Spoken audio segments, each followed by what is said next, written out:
Absolutely. And in my mind, right, I know I do this fast a lot, but in my mind, I'm always calculating this. See the double top on MSTR?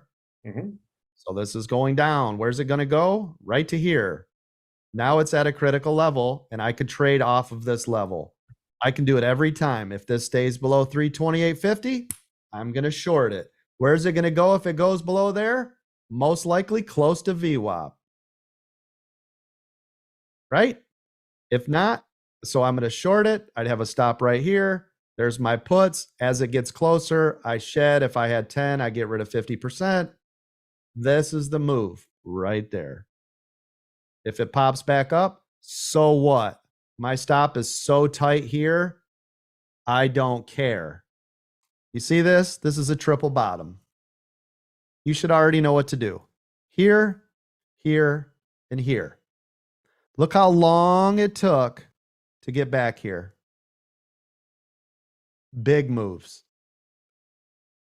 If that cannot hold here, where's it going to go?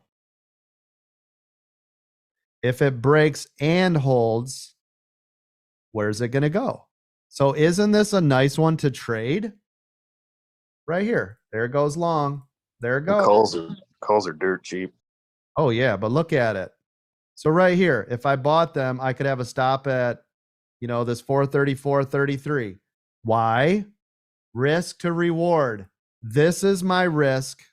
This is my reward. Do you see it? What is the rule, guys? How do we determine a break and hold? Either a big long candle above or the next candle closes above. There you go. And isn't this a big long candle? Yes. Yep. So why? So let's do this. Why would I say it's good off a long candle? Can anybody explain why?